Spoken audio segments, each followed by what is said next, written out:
Okay, so our next painting that we're going to do, we're going to focus on, I want to basically introduce you to a famous African American painter. We didn't really do that last month. So I wanted to teach you guys about Jacob Lawrence. So this is a photo of him.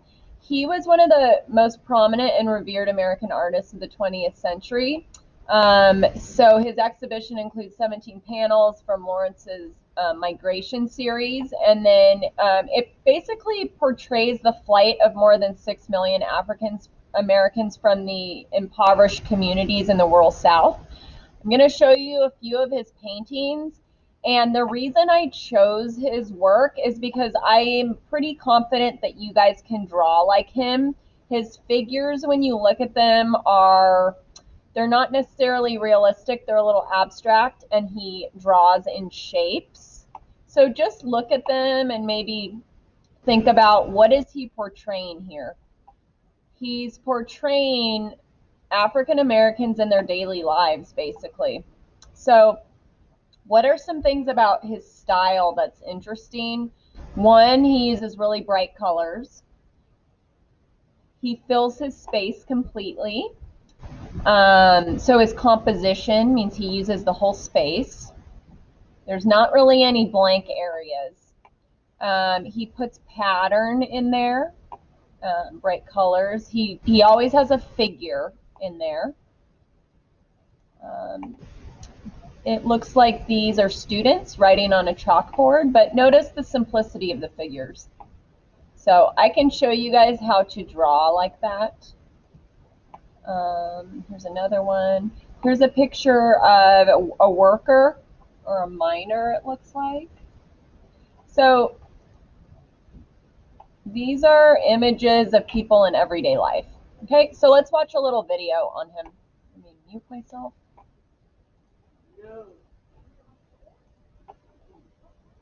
Finally, tonight, we look at the struggle of painter Jacob Lawrence. In the 1950s, amid the McCarthy hearings and the launch of the civil rights movement, Lawrence decided to frame early American history as he saw it. Now, his sprawling series called Struggle has been reassembled at the Peabody Essex Museum in Massachusetts, the first stop on a national tour. Special correspondent Jared Bowen of WGBH Boston takes us there as part of our ongoing series on arts and culture, Canvas.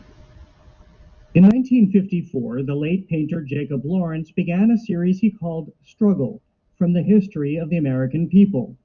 The most famous black artist of his time, he originally thought he might depict African American struggle.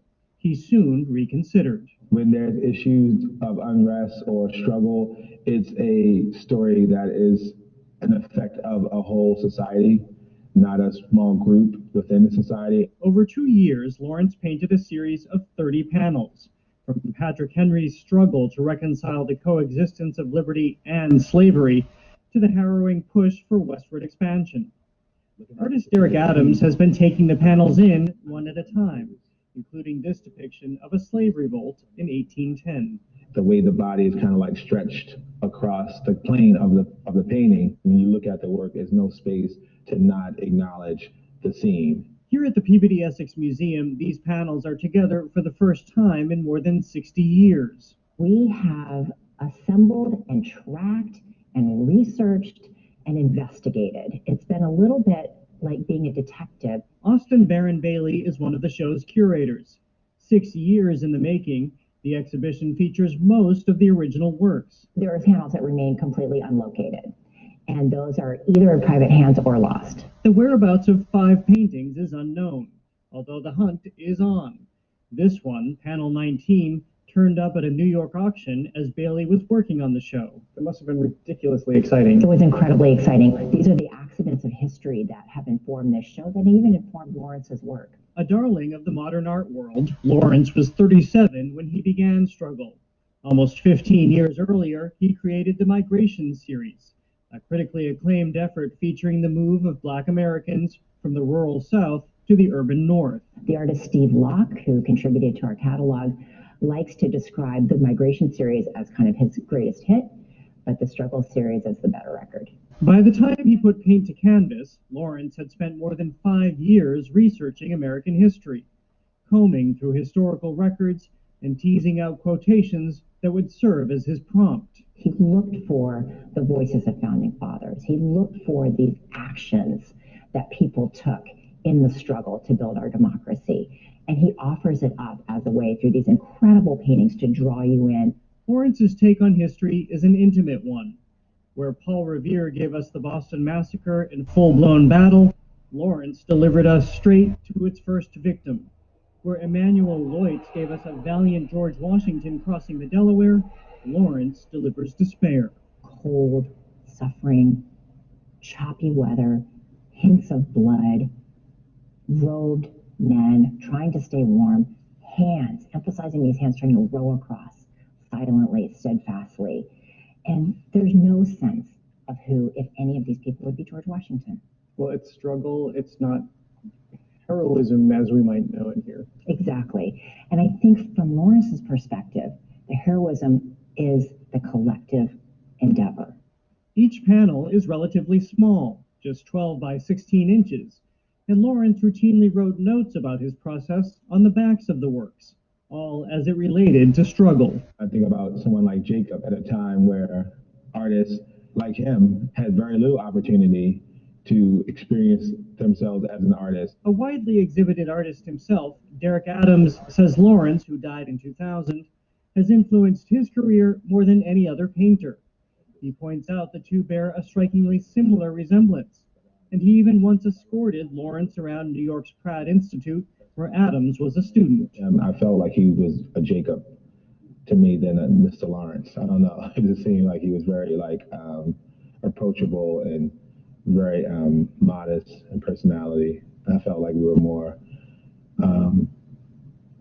just more in kinship. The exhibition closes with an installation Derek Adams created after sifting through Lawrence's archives. It's an imaginary studio filled with photographs never before shown publicly.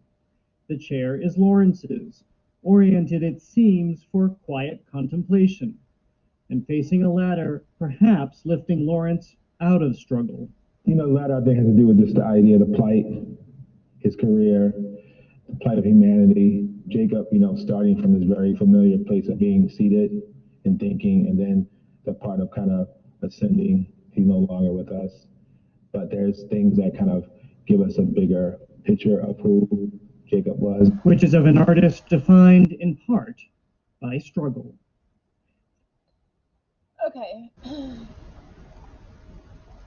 Okay, so for this next project, I'm going to want you guys to come up with a social issue that means something to you. So, let's see. In the chat right now, I want you to think of some social issue that comes to your mind that you can make your art about. It doesn't have to be, I'm glad you liked his work, Rasa. I'm glad, yeah, this social issue that you type doesn't need to be the one that you pick. So I'll start, okay? I'm going to write one. I want everyone to think of one. So I'm going to put substance abuse.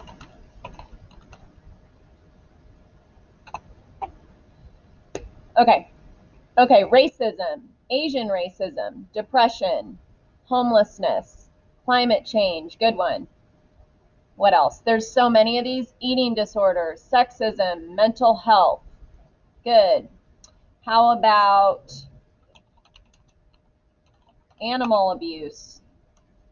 How about discrimination based on sexual orientation? Homophobia, mental health, social media expectations, gender discrimination, deportation. So then there's immigration as well, immigration issues. What else? How about, oh, you guys mentioned mental health. I was just going to say suicide. So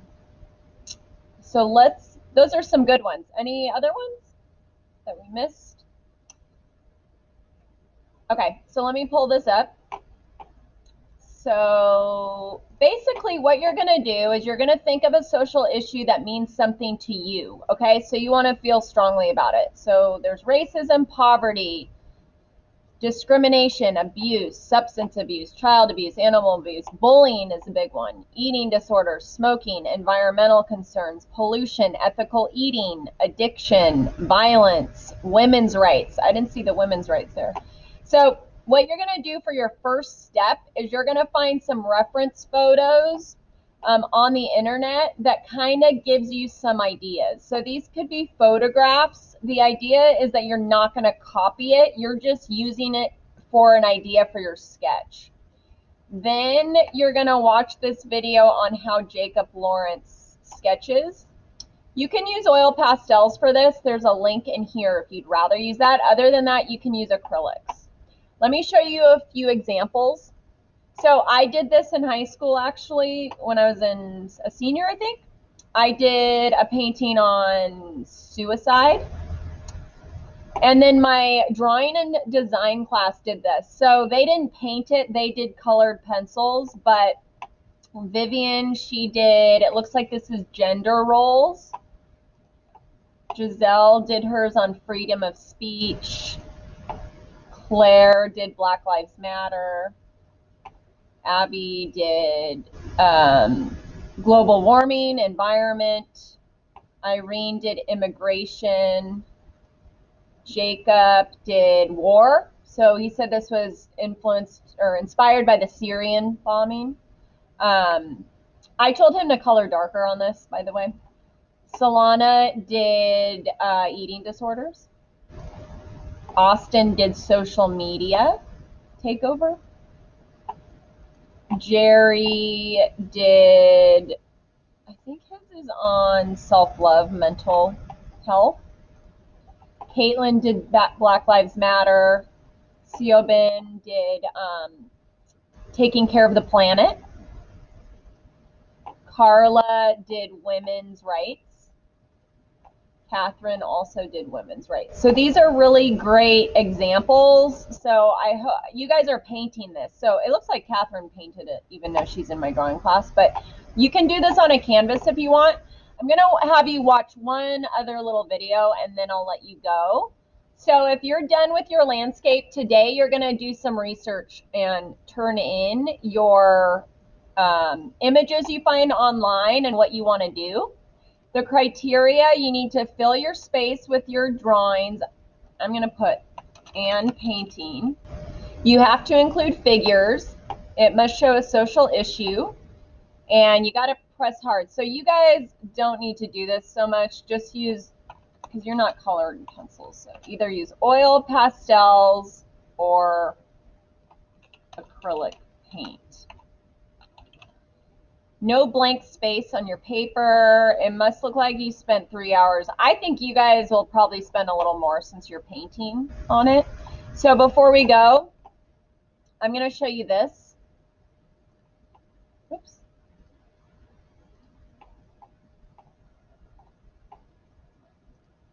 You know what? This isn't pulling up. So here we go. Let me present that page really quick. Stop presenting. Okay, let me just present this page. So this is talking about how you can make your own political art. So this might inspire you a little bit.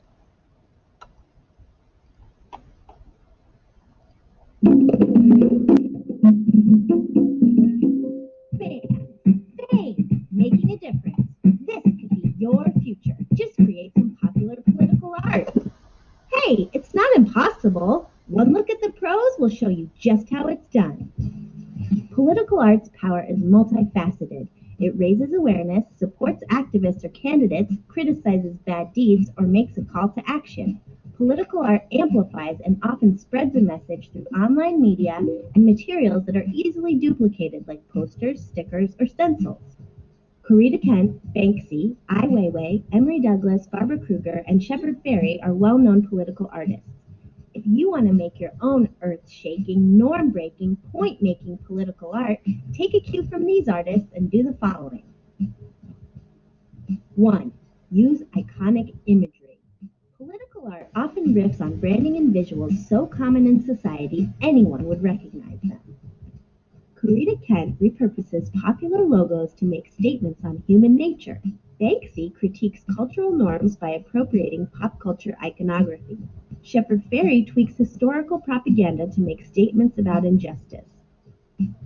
Start thinking about how to put your own twist on the imagery around you. The more you brainstorm and practice, the better your ideas get.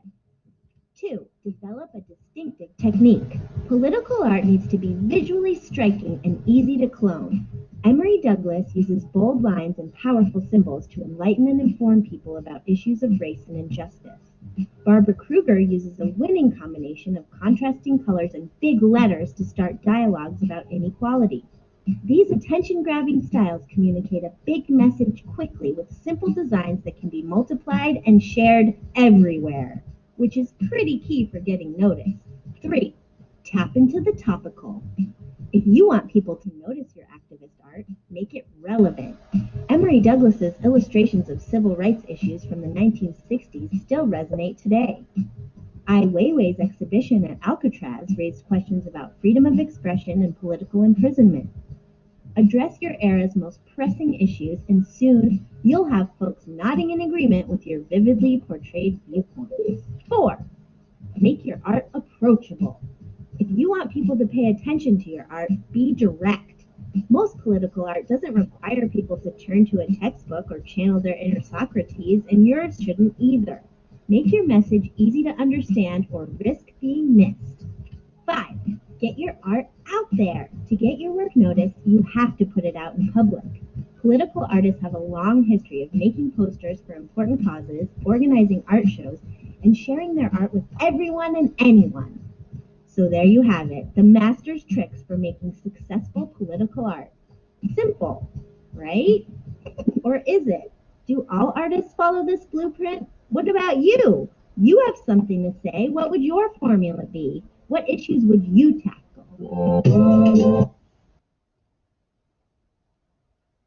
Okay, so I'm going to stop that. So basically, this is my favorite kind of art because the purpose of art is really to kind of send a message. So these should be very creative. Does anyone have any questions about this? Let me show you one more thing about it. So I'm not going to show this to you today because I'm going to give you guys time. But on slide 15 here, here is actually a little tutorial on how to draw those figures. So we can go over this another day, but his figures are pretty easy. I do want you to try and include figures so it's in his style. So this project definitely takes some thinking. So don't pick something just randomly. Pick something that means something to you and do some research online of images. Does anyone have any questions for me? Okay, I'm going to post that, and then you guys can work on your landscape and finish that up today.